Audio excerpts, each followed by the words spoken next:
국제올림픽위원회 IOC가 우크라이나를 침공한 러시아와 벨라루스 두 나라 선수들의 국제대회 출전 기준을 새롭게 정의하며 전범국의 올림픽 출전을 허용했다. 이런 식이면 24년 파리올림픽 때 러시아 선수들은 올림픽에 출전한다.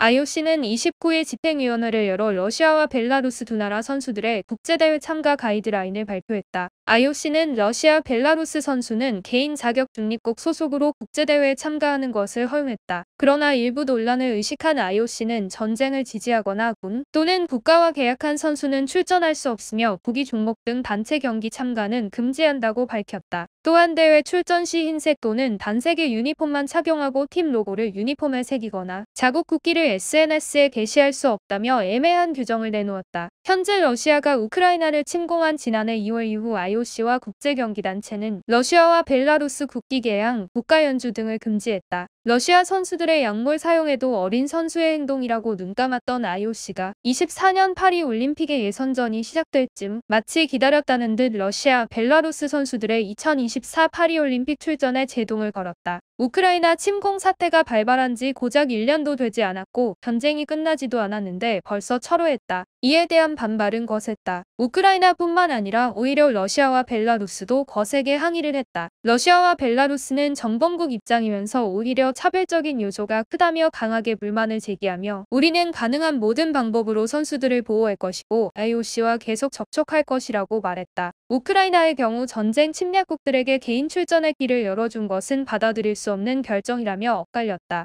우크라이나 정부는 더 나아가 혹시라도 자국 선수들이 파리올림픽 예선전에서 러시아 선수들과 대결해야 한다면 선수들의 출전을 불허하겠다며 올림픽 보이콧을 선언했다. 우크라이나 보이콧 선언의 IOC는 오히려 우크라이나 정부를 크게 질타했다. IOC는 우크라이나가 올림픽을 보이콧한다면 우크라이나 선수들만 상처받을 것이라며 전 세계가 중단을 원하고 IOC도 맹렬하게 비난해온 전쟁에도 아무런 영향을 끼치지 못할 것이라고 밝혔다. 또한 IOC는 다시 한 번 더 냉전 시대로 회귀할 수 없다며 정치와 스포츠의 엄격한 분리를 주장하고 있어 우크라이나 정부와 IOC 간의 갈등의 골이 깊어질 것으로 보이고 있다. 우크라이나가 강력하게 주장하더라도 결국 우크라이나의 패배로 이어질 것이 뻔하다. 왜냐하면 올림픽 현장 준수 규정에 따르면 각국 국가올림픽위원회는 선수들을 파견해 올림픽에 참가할 의무가 있다는 내용이 있는데 우크라이나가 만일 하나 올림픽 보이콧을 선언하여 올림픽 예선전이 치러지는 각종 국제대회에 자국 선수들을 보내지 않으면 종목별 국제 스포츠 연맹으로부터 NOC 자격을 박탈당할 수도 있다. NOC 자격 박탈이 된다면 IOC에게 어떠한 재정 지원을 받을 수 없다. 또한 국제사회의 제재를 받게 되면 올림픽 출전 배당금도 받을 수 없다. 이건 완전히 우크라이나가 질 수밖에 없는 규정이다. IOC 바흐 위원장도 우크라이나의 보이콧 선언을 질타하며 러시아, 벨라루스 선수들의 올림픽 출전을 재차 옹호했다. 바흐 위원장은 러시아와 벨라루스 여권을 가진 선수들이 국제대회에 참가하는 것은 효과가 있다고 말했다. 그러면서 우리는 테니스를 비롯해 탁구, 사이클, 아이스하키, 핸드볼 등 많은 국제대회 종목에서 러시아, 벨라루스 선수들이 참가한 것을 볼 수 있으며 대회 중 보안 문제와 관련된 사고는 발생하지 않았다고 덧붙였다. 또한 바흐 위원장은 선수를 올림픽에서 배제하는 것은 심각한 인권 침해라고 유엔이 경고했다는 말까지 했다. 어린 선수의 약물 복용도 인권 두둔하며 눈 감아준 IOC인데 이번 결정은 어쩌면 당연했다. 올림픽 정신에 입각하여 러시아, 벨라루스 선수들의 올림픽 출전을 진행하고 싶다면 올림픽 난민 선수들처럼 독립국 형태로 러시아가 만든 단복 대신 올림픽 오륜기를 가슴에 달고 출전시키면 된다. 도대체 얼마나 특수한 관계이면 이렇게 옹호를 해줄까 싶다. 러시아 약물 파동 때 IOC가 강력한 제재로 러시아 선수 전원 출전이 배제되었다면 베이징 올림픽 당시 최종 6위에 올랐던 유영이 동메달을 획득했을 것이다. 또한 소치올림픽 이후 이어진 전세계 가스라이팅 이른바 러시아 피겨 강국이 이뤄져 많은 어린 선수들이 고난도 점프를 시도하다 많은 부상으로 선수 생명의 위협을 느꼈다. 또한 레슬링과 복싱에서도 석연찮은 편파 판정이 각국에서 이어지며 수많은 선수들이 눈물을 흘렸다. 우리나라의 경우 대한민국 레슬링 간판이었던 김현우 선수도 리우올림픽 16강에서 러시아 선수를 만났는데 4점짜리 기술을 2점으로 인정하였다. 김현우를 이기고 올라간 블라소프는 준결승 진행 중에 기절했음에도 불구하고 결국 금메달을 획득했다. 국제사회가 왜 그렇게 러시아를 챙겨주는지 얼마나 특별한 관계인지 모르겠다. 러시아만 없었다면 우리나라 국가대표 선수들은 더 높은 곳에 더 많이 올랐을 것이다. 그런데 우리나라는 별도 없는 건지 가장 먼저 발 뻗고 나서서 러시아 선수들의 국제대회 참가에 힘을 보태고 있다. 세계 태권도 연맹은 다음 달 말 아제르바이잔 바쿠에서 열리는 2023년 세계 태권도 선수권 대회 러시아 벨라루스 선수들을 개인 자격의 중립국 소속으로 참가시키기로 결정했다. 세계 태권도 연맹은 지난달 28일 IOC가 정한 두 나라 선수의 대회 참가 원칙과 지침에 따라 개인 선수 자격을 검토하는 WT 자격심의위원회 구성과 선수 자격 검증 과정을 이번 집행위원회에서 승인했다고 설명했다. 가장 공정하게 차별 없이 이뤄져야 할 올림픽인데 IOC의 눈가림으로 M1 선수들만 고생하고 있다. 약물을 복용한 선수에게 처벌도 하지 않고 그 약물을 복용하게 만든 코치진에게 어떠한 징계도 하지 않았다. 이들은 오히려 뻔뻔하게 피해자 코스프레를 하며 뻔뻔하게 살아가고 2023 세계선수권 대회에 얼굴을 드러냈다. 올림픽은 더 이상 공정하지 않다. IOC는 선수 개개인의 인권을 옹호하면서도 편파 판정의 희생자들을 위한 구제에는 두 눈을 가렸다. IOC 바흐 위원이 소치 스캔들에도 두 눈과 귀 막고 평창올림픽 흥행을 위해 김연아를 활용한 것처럼 IOC는 참 야비한 집단이다. 오늘의 이슈를 살펴본 당신의 생각은 어떠한가요?